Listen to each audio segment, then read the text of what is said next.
Beri salam.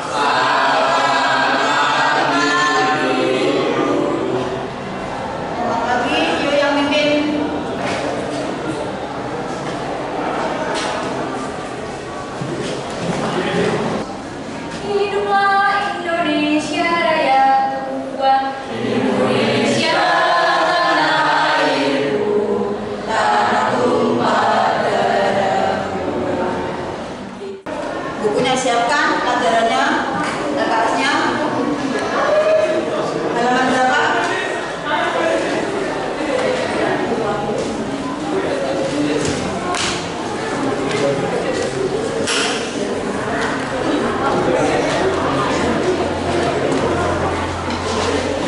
Tujuan pembelajaran itu materi kali ini adalah taat aturan.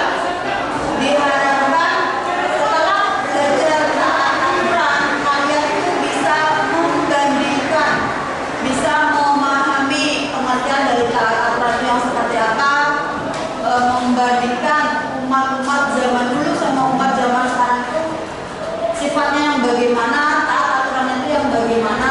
Itu tujuan pembelajaran kali ini. Jadi kita minggu pertama itu fokus ke dalam materi taat aturan. Nanti minggu kedua kita fokus ke dalam materi kompetisi dalam kebaikan. Minggu terakhir kita fokus ke dalam materi etos kerja. Lalu masuk ke pelajaran mengulang kembali pelajaran minggu kemarin. Minggu kemarin materinya apa terakhir? Jenazah. Dalam praktek jenazah itu ada berapa tema?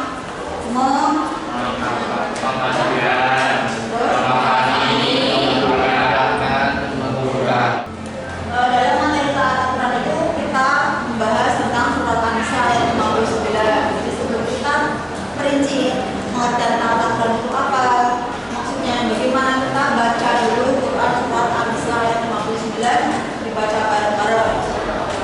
Bismillahirrahmanirrahim. Ya ayyuhalladzina amanu atii'u wa atii'ur rasul wa ulil amri minkum. Hai orang-orang yang beriman, taatilah Allah dan taatilah Rasulnya dan ulil amri di antara kamu. Kemudian jika kamu berlainan pendapat tentang sesuatu, maka kembalikanlah ia kepada Allah dan Rasulnya. Jika kamu benar-benar beriman kepada Allah dan kemudian yang demikian itu lebih utama dan lebih baik akibatnya. Dari pengertian terjemahan itu, di sini kita punya beberapa poin. Jadi Allah itu memerintahkan umat manusia untuk satu, taat kepada Allah, satu yang kedua taat kepada Rasulullah, yang ketiga taat kepada ulil amri. Ulil amri itu siapa? Coba kedua apa pernah kok? Pernah mikir?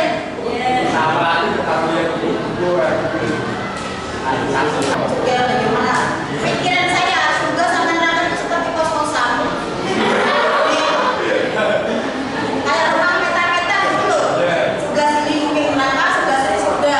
Kalau saya masuk surga, amite, aku neraka siapa ya? Itu pikiran saya masih kecil. Jadi nggak tahu kalau surga itu yang bagaimana, neraka itu yang bagaimana. Jadi belum punya pikiran. Tapi kalau sekarang kita udah dewasa, udah belajar, oh ternyata surga itu indah, sejuk, terus pokoknya dengan segala macam apa yang kita pengenkan dapat. Karena neraka itu panasnya api, itulah modelnya. Sekarang kita udah paham. Pengertian dari taat aturan itu apa? Taat aturan itu artinya apa? Sikap tunduk pada tindakan atau perbuatan yang telah dibuat baik oleh Allah Ta'ala, Nabi, pemimpin atau yang lainnya. Berarti sikap tunduk terhadap aturan yang sudah dibuat. Dari taat aturan adalah sikap tunduk mengikuti apa yang sudah dituliskan dalam peraturan, maka kita sebagai warga negara yang baik mengikuti taat dalam aturan. Di situ ada dua gambar, gambar di atas dan gambar yang di bawah. Siapa yang bisa menjelaskan apa maksud gambar yang di atas, apa maksud gambar yang di bawah?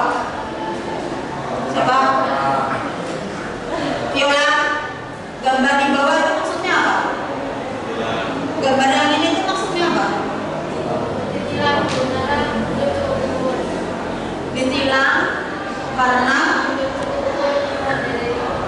dia tidak mentaati aturan. Udah ikut yang gambar di bawah itu ada siswa SMP yang dia mungkin umurnya masih berapa tahun kalau SMP? 12-13. Dia sudah bisa naik sepeda motor tapi belum punya SIM. Terobos aja berangkat sekolah bawa motor, akhirnya ditilang polisi. Sebab dia ditilang polisi karena tidak mentaati aturan. Kalau gambaran di atas, Jovan. Zaman Nabi kan disuruh perang sama Nabi, terus mereka ikut aja taat aturan sama Nabi. Oke, kita sudah masuk dalam apersepsi. Jadi apersepsi ini adalah membandingkan dua gambar. Gambar di atas gambar apa, gambar di bawah gambar apa. Paling enggak kalian sudah bisa memahami perbedaannya apa. Oh, di sini ada sebuah video, silakan disimak, silakan dilihat. Nanti tugasnya adalah kalian berdiskusi. Yo, sebelum berdiskusi, bentuk kelompok terlebih dahulu, silakan. Ada sebuah video, silakan kalian simak. Jadi tadi di depannya sudah ada persepsi, sudah ada gambar. Nanti kalian bandingkan umat zaman dulu sama umat zaman sekarang dalam video dan dalam gambar itu perbedaannya apa, yang kalian temukan masalahnya apa, cara mencari solusinya itu bagaimana. Nanti ada lebar diskusi. Kalau kalian harus milih, mana yang lebih mending? Dipenjara seumur hidup atau dihukum mati? Oke, mungkin atau lebih tepatnya semoga kita nggak akan dihadapin sama pilihan kayak tadi. Karena itu tuh cuma terjadi sama kriminal, sedangkan kita selama ini hidup tenang nurut aturan yang ada. Tapi tunggu dulu, kadang-kadang peraturan juga justru suka bikin kebebasan kita terkekang. Di sekolah atau jalanan kita dipaksa nurut aturan. Kalau di rumah nggak nurut aturan orang tua, uang jajan pun hilang. Jadi sebenarnya apakah peraturan ngebawa lebih banyak untung atau rugi ke kehidupan kita? Dan apa jadinya jika hidup ini nggak ada aturan? Tanpa aturan, mungkin orang bakal bebas ngatain satu sama lain tanpa takut dilaporin, anak-anak di bawah umur bisa masuk ke disco, atau koruptor bisa lolos tanpa dihukum, atau kayak di film bisa bebas bunuh orang yang kita benci. Tapi kita harus sadar juga kalau wujud aturan itu nggak cuma hukum tertulis aja. Ternyata ada yang nggak tertulis, kayak norma masyarakat. Selain itu, peraturan lah yang bikin game atau pertandingan jadi seru. Terus badan kita juga bekerja dengan ngikutin aturan-aturan biologis yang ketat. Dan sehari-hari kita ngomong pakai aturan berbahasa yang nyelamatin kita biar nggak ngupdate status nggak jelas kayak orang-orang ini. Dan ya, ternyata kalau lihat sekeliling selalu ada aturan di tiap sudut kehidupan. Tapi kenapa? Apakah dunia yang tanpa peraturan itu mustahil ada? Oke, mari sama-sama dorong balik jarum jam karena dunia minim aturan adanya di zaman purba doang. Nggak usah hukum, aturan berbahasa pun belum ada, cuma hukum alam aja yang berlaku. Tapi ternyata aturan itu kebentuk secara natural biar spesies kita bisa saling bersekutu dan bertahan hidup. Contohnya lihat aja singa atau semut yang punya aturan sendiri dan tiap individunya jadi bisa kayak kerjasama. Manusia pun juga sama, dulu kita ngegengnya cuma sama beberapa puluh orang. Hukum sosial pun muncul dengan sendirinya dari masyarakat dan jadi faktor yang bikin kita bisa berhimpun dalam ribuan, bahkan jutaan, dan ngebangun peradaban. Oke, begitulah zaman dulu. Tapi kalau sekarang, bisakah kita hidup kembali tanpa hukum? Misalnya gimana kalau nggak ada yang namanya pemerintah? Kalau gitu, jika teknologi bisa ngebantu masyarakat di masa depan jadi adil dan tertib, mungkinkah nanti kita bisa hidup bebas dan aman tanpa adanya pihak yang berwenang? Dan seperti biasa, terima kasih.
sebagai kelompok 2, mereka sudah memberikan pengertian kepada kita bahwa jika di dunia tidak ada aturan, maka orang-orang akan melakukan apa yang mereka inginkan.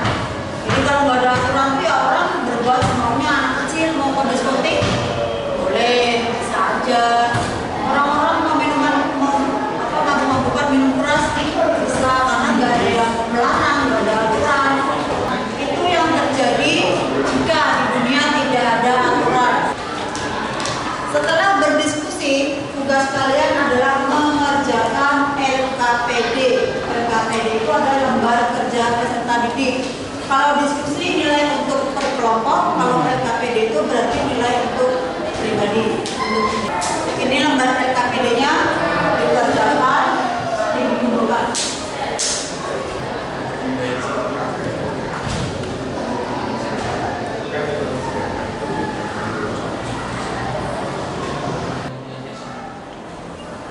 Tugas LKPD sudah selesai? Alhamdulillah, terima kasih. Sebelum kita berakhir, ada yang bisa mau memberikan refleksi? Saya, Bu. Yoyo, Aji Yoyo. Apa yang kita sudah dapatkan dari pelajaran hari ini? Materi yang sudah kita dapatkan dari materi hari ini adalah taat aturan, di mana kita lakukan seperti Nabi Muhammad yang memerintahkan aturan kepada rakyat-rakyatnya. Selagi itu baik, maka rakyat tersebut akan menaati peraturan yang diberikan oleh Nabi. Ya, ada lagi yang mau nambahin? Berarti intinya adalah bahwa apapun yang dikatakan sama pemimpin, perintah apapun yang diberikan sama pemimpin, selagi perintah itu berbuat kebaikan, maka kita sebagai umatnya, sebagai rakyatnya harus mengikuti, mentaati aturannya, mengikuti perintahnya. Itu adalah kita sebagai umat muslim yang punya taat aturan. Dalam surat An-Nisa ayat 59 sudah dijelaskan, tadi kita sudah bahas banyak, harus taat sama aturan Allah, taat aturan sama taat aturannya Rasulullah, taat aturan kepada pemimpin. Selagi digarisbawahi, selagi perintah itu melakukan kebaikan, maka kita harus berbuat baik, mentaati aturan itu. Nah, itu langsung kita hari ini. Pertemuan minggu depan, di pertemuan yang kedua, kita bahas tentang berkompetisi dalam kebaikan. Terima kasih Mas Denis. Berkompetisi dalam kebaikan. Sebelum masuk ke tema itu, pengertian kompetisi dalam kebaikan apa? Berlomba-lomba dalam kebaikan. Ketua kelas pimpin berdoa. Tempat duduk siap, gerak. Berdoa mulai. Selesai. Beri salam.